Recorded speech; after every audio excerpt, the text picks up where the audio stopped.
Welcome to a Gold DPS Proving Grounds guide for Feral Druids. These are the talents that I recommend taking. These are my glyphs, with Glyph of Savage Roar being essential as far as my opinion goes. And this is what passes for my equipment, with a stat focus of Mastery.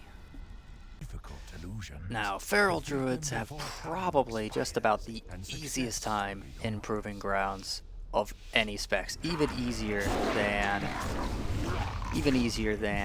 Boomkin Druids. Probably about the only class that comes close to rivaling the ease that you can get through Proving Grounds with Feral Druids might be Unholy Death Knights. And that's simply because of how overpowered Druid bleeds are. You could just shred everything, pardon the pun, with your bleeds as a druid. Now in Wave 2, you got to deal with a new ad, which really is not particularly problematic to deal with, called the Illusionary Banana Tosser. Now what the Banana Tosser does is he spins around the corner of the map, throwing bananas at you. If these bananas hit you, they absolutely destroy your ability to hit. They reduce your hit chance by a very large amount.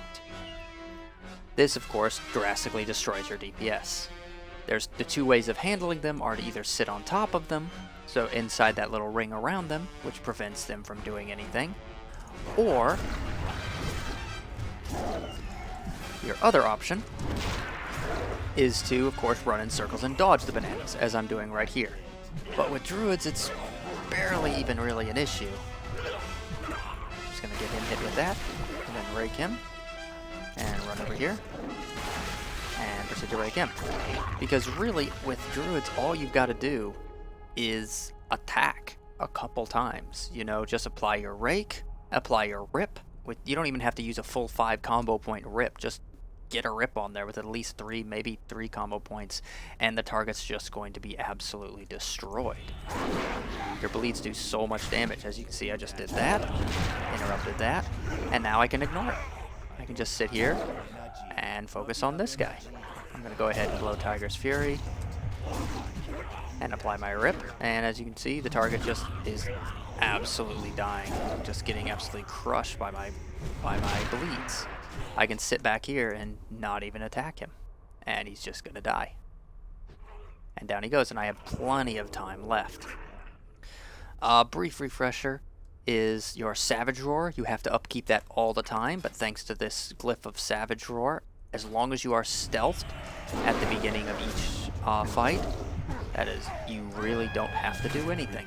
Your Savage Roar will just automatically be active. As you can see, it just dropped some of these guys so fast. Just apply your rip, and that is all it takes. Target is dead. And target's dead. Now in Wave 5, you got to deal with these new ads called the Illusionary Banshees. What they do is whenever they spawn, they have a timer over their heads. If that timer times out, you will instantly fail the wave. Doesn't matter how much time you've got left over here, you will simply instantly fail. As such, make sure that anytime they spawn, you instantly focus them down.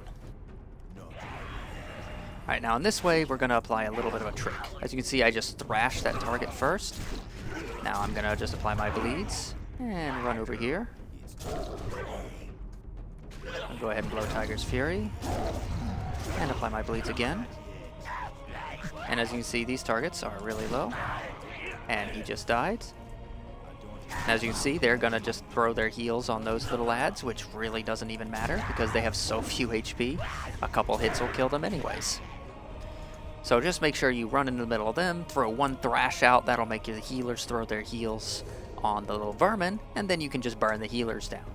If you don't, and you try to just burn the single target, burn the healers down, then one healer will spam a heal on the other healer, and you could wind yourself up in a never-ending cycle.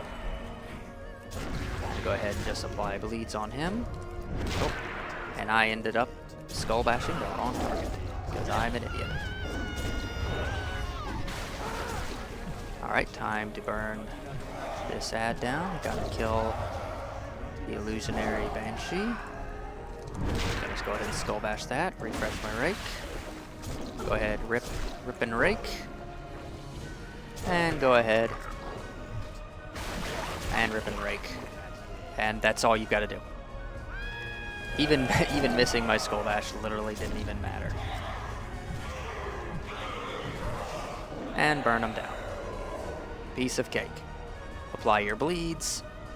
Rinse, repeat. Just bleed every target and it's just instantly gonna die. You don't have to do almost anything else to it. Alright, now at wave 8 we gotta deal with another new type of ad, and that's the Illusionary Shah. Now what this guy does is he sits there and he's completely invincible. Not completely, you can still damage him a little bit, but for the most part it's might as well just think of him as being completely invincible. As long as this buff is active on him, you really can't damage him very much. So unfortunately what you have to do is you have to just sit here and wait until that buff falls off. But what this does is it gives you time to set up your damage. As you see, I'll just apply my rip right before, and now that he's vulnerable, I've got both of my dots on there. I'll go ahead and Tiger's Fury and Ferocious Bite, and as you can see, he just gets melted. With all your bleeds active and just unloading your damage, he just drops so fast. And the next wave, now we gotta deal with some other extra stuff. And I'm gonna go ahead and interrupt that. And as you can see, that monkey's already dead. He just drops from that. And I'm just gonna go ahead and apply my rake and rip right there. And this guy's pretty much dead. Next heal he does, I interrupt, and I don't have to do anything else to him. It's gonna be a Banshee that spawns. There we go. I'm just gonna burn down the Banshee.